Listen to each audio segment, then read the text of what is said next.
Ito medyo masa-challenge ako dito. Bakit? Ito yung Anong parang challenge? literal na nangangain talaga. Parang palagay ko pati libag mo ubos dito. Oo. Ganon. Members din siguro ng SF to. Ilang taon ka na, ma'am? 47. Member ka ng SF talaga. Anong SF? Sa 40s po. Ano yan? 47? Opo. O hindi lata ah. You Ay, looking good. thank you. Hindi yan filter. Pwede pa yan? Ano? Gumagana pa? Baka naka-stock na. Hindi ko magets. Sige, sige. Alright. Si ma'am ba ay pikunin? Hindi naman. Ah, I like that. May asawa. Hiwalay. Inano ko na, pinamigay ko na. Kasal ka? Mm-mm. Uy, Parang naiyak tanga-tanga. eh. Tanga-tanga talaga. Alam mo ba, Oh. 25 years kami, 5 years kami, parang lately lang kami kinasal. So, sa 17 years kaming live-in, akala ko okay na, magpapakasal na kami kasi matanda na. Kung Oh. kailan kami kinasal, doon naman siya ng babae. Doon naman siya Hmm. nagkaanak sa iba. Magtaka Diba? ka Ang ma'am kung swerte. hindi siya. Kapag lalaki siya, bakla po siya. Mm. Okay. So, kasal ka, tapos ilan taon na kayong hiwalay? 2 years. 2 years. Baka naman siguro naghiwalay kayo, niwan ka kasi baka hindi ka magaling. Paano ba sabihin magaling? Paano magde-demo ako? Kaya mo mag-demo? Ay, hindi po. No, no, no, Oo. no, no. Hindi. Bago kayo maghiwalay ng partner mo, ginawa mo ba yung lahat? Try mo bang ayusin? Hindi kasi sa abroad siya.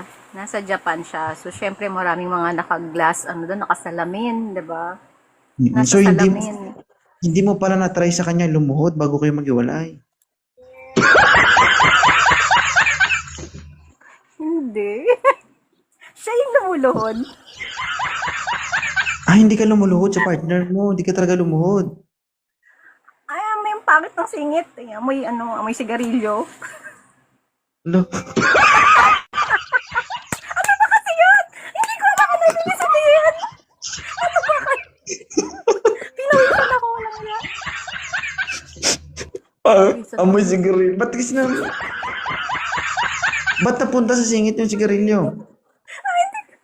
Hindi pa, dumidikit naman talaga yan kahit saan. Yun ang mali mo. Kasi hindi ka Ano lumuhod. gagawin? Dapat linisin ko muna. Dapat binrush ko muna. Mm. Alam mo ang Mm, diskarte para hindi ka iwan? ano? Pag sinabing luhod, luhod. Pag sinabing talikod, talikod. Tatalikod ako.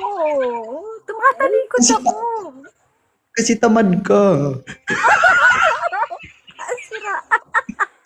Gusto Yun mo ba siya yung the best? Yun ba magtrabaho. dapat ang the best? Ang Okay, luhod. Kali. I would like to tell you frankly. Okay? Mm. SEX is one of the most important in terms of relationship. Alam mo ba yan? Napakahalaga yun. Napakahalagang bagay na yan. Ano yan?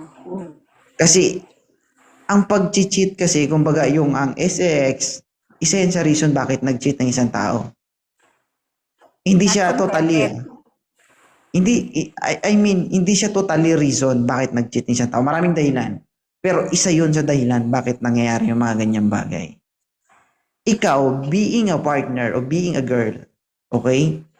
You need to do your best. Kung kailangan ikaw yung pinakamagaling na babae sa buong mundo, gawin mo. Kung ikaw ang pinaka-sexing babae sa mata ng asawa mo, araw-gabi, tanghali, gagawin mo. Kung dapat sa tingin ng asawa mo, ikaw ang pinakamagaling sa lahat. That is that is responsibilidad mo yan bilang asawa. Yung act like a mistress? Yes, kung kailangan mo maging kabit, kailangan mo maging best friend, kung kailangan mo maging ex ng asawa mo, gagawin mo. Sa Hindi, 25 years, kailangan pa ba yun? Yun ang mali mo kasi nagsawa ka. Naging kontento ka. Sorry na po. Naniniwala. Naniniwala ka ba dahil na habang patanda yung tao, naging palibog ng palibog? Ay, di ko maniwala, anak. Ah. Sa Hmm. lalaki siguro, basig sa lalaki. Pero sa babae, dili. Tamad ka nga ni. Di nga Hindi nga ni. Hindi totoo yan, ma'am, sinasabi ko. Pagdating sa physical, wala kang problema eh. May tsura, maganda. Naalagaan mo yung sarili mo.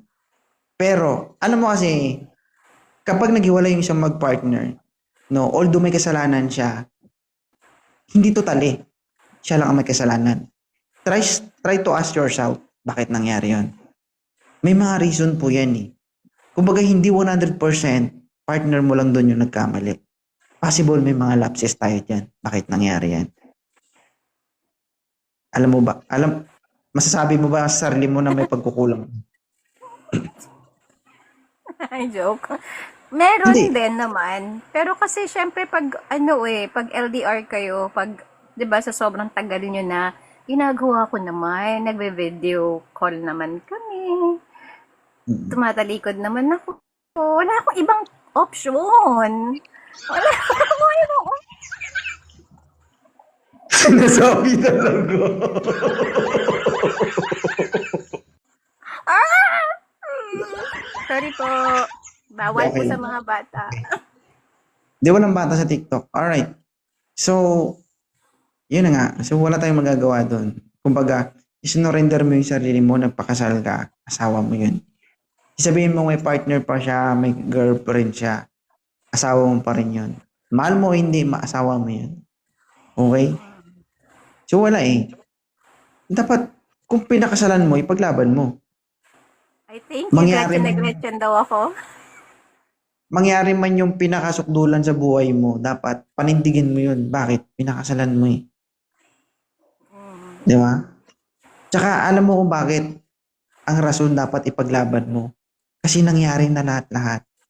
Umabot kayo ng ilang taon, naghihirap kayo ng sobra, tapos sisirain lang ng isang pagkakamali Nagpalit lang. ako sa isang 25 years old na gumigiling sa club all the way. Di ko kaya yun. Kasi lumuluhod nga ni.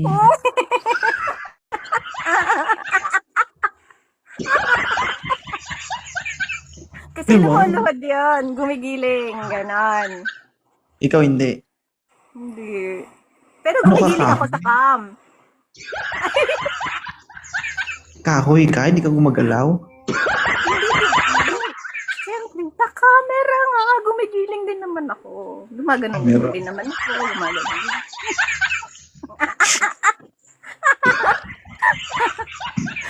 Ay! Ay! Ano ba yan? Ito seryosong tanong. Yung partner mo ba, tinatry niya bang ayusin o i-fix yung relationship niyo? Ang dami niya na kasing mali sa akin since nag-Bahrain siya, nag-Qatar siya, nag-Japan siya. Nung lahat ng mga naging girlfriend niya sa abroad, hindi ko nahuhuli. So parang lagi kong pinapatawad. Nakabuntis siya doon, okay lang ako inuwian niya. Ito kasing lately, nahuli ko na talaga aktwal sa isang kwarto, sa isang apartment, pinuntahan ko. Ang mali ko, wala akong dalang barangay, wala akong dalang ganito, ganyan. So ang pinuntahan ko lang, nag-video lang ako. Yun lang yung parang naging ano ko. Tapos parang naging ano na siya, wala na siyang kawala. So lagi siyang naghihingi ng sorry sa akin, tapos biglang Video ka? eto na. May video. Pwede patingin? Patingin. Ano yan? Gagamitin ko yun pang filing ko. Ipafile ko na yung ano ko, annulment ko. Hindi. Bala siya dyan. Tama yung ginawa mo. So, isa yun sa ground para mawala yung visa, yung kasal niyo. Kasi hindi hearing nyo pa yun eh, kung mananalo ka sa tawag dito, sa annulment nyo o hindi. Agoy. So, meron kang kumbaga meron kang laban dun kung mag-file ka ng annulment. Mm-mm. Oo. So, ikaw, wala ka ng pagmamahal sa partner mo. Wala na, may anak na sila eh. Mm. So, ikaw, willing ka ba buksan yung sarili mo para sa ibang lalaki? Buksan mo, papasukin ako, ganon. Pwede Pero naman. mo ito. Oh. Wala po itong luhuran, wala po itong upuan, puro lang po itong tayuan. Ah, Ay, gusto ko yan. Gusto ko yan. Walang ka-effort. Ay, kita. Tamad talaga. Diba? Mm-mm. ay, ganun. Sige. I will take your advice. Lahat ng yon gagawin ko. Hindi man, no? Kumbaga, ano yun, kumbaga, guys, ito sasabi ko sa inyo. Kung masakit po sa tenga yung narinig nyo, masakit man pakinggan, pero yun po ang katotohanan. Totoo yan. Kahit ikaw mo may self-analyzation, maintindihan mo yung sinasabi ko eh. Di ba? Kaya kung alam nyo kung saan kayo nagkulang, saan kayo nagkamali, next generation, banata na agad yan. Next. Okay, next. Oh, tapos magsabi ka ng pagluhod, may... Oo. Oh. Ilan taon ka na, ma'am? 40? 47. Turning 47. 46 pa lang ako. 47 na ako sa August. Ina-advance ko na. Hindi masakit. Parang 38 years old ka lang, ma'am. Thank you. Bigyan kitang gift. Ay, Joke. Ma'am, Po. hindi ka pa naman retire. Anong klaseng retirement yan? Oo. Yung- 47 ka na, may dugo pa? Siyempre. Sampal ko pa sa napkin ko eh. Masakit pala kapag sabihan ng ganun, no? Talaga? Hindi kasi merong early retirement kasi. Di ba? Oo, pero sa lahi namin, hindi. Immortal kami. Immortal ka. Mukha naman eh. Kaya nga ang mga immortal, hindi gumagalaw yan. Pinapagalaw ko sila. Ang mga immortal, hindi gumagalaw yan. Sila. Madami, ma'am. Hindi. Kumbaga parang sa mga immortal na tao, No. sila yung gumagalaw.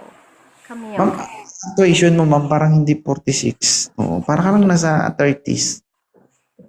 Parang kang nag-uumpisang magka-crush, magkagusto, alam mo yun? Parang kang nag-uumpisang ma-inlove ulit, yun. Asin pa daw. Mm-mm. Masabaw pa po. Oo, masabaw, may asim, may alat pa po ito. Mm-mm.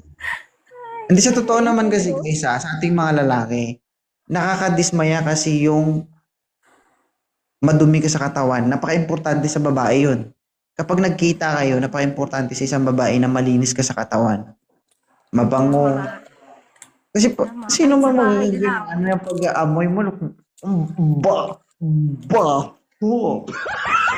Diba?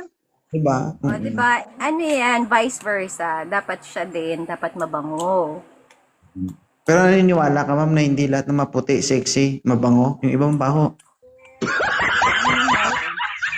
Ha? Amayin mo ko. Huwag na, ma'am. Baka hindi lang amoy ang magawa ko sa'yo. Amoy lang. Baka makalimutan. Pwede naman amoy. Huwag mo ganyan, ma'am. Baka makalimutan ko, 46 ka na. Ilang taong ka na? 33. Virgin. Ay, virgin. Lagi kita pinapanood. Marami ka nang alam. Dapat ka nang itumba. Eh, di magtatago. Gusto mo maleta? Huwag dun. Krimen na yun. Ano height ni ma'am? 5'2". 5'2". Standard. Standard. Filipino height. Wala pang maintenance? Wala po. Pero asthmatic ako. Delikado ka pala. Kaya ako lumuluhod. Kasi iba Buti, yung ma'am. inaano ko. Salamat, Inhale. Salamat ka po, hindi ko nagpang-abot yung kapanahunan natin tsaka kapanahunan. Kasi kung napang-abot tayo, baka wala ka na. Inatake ka. Bakit? Anong gagawin mo? Demo nga. May asma ka? Sabi mo, Ay, hindi naman gano'n. Grabe naman siya. Hindi naman ako severe.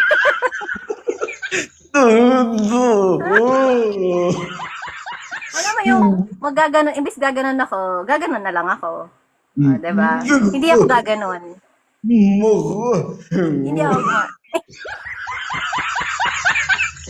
Di, joke lang.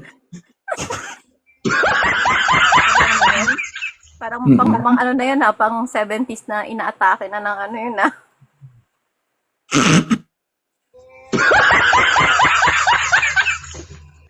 Kaya pala dito, Kamusta experience mo dito?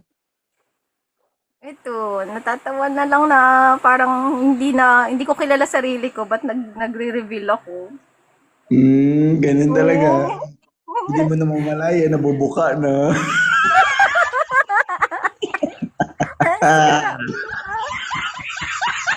Hindi, I mean parang ano, hindi, ibig ko Baka sabihin, nakakalimutan mo, si 2.0 ang kaharap mo.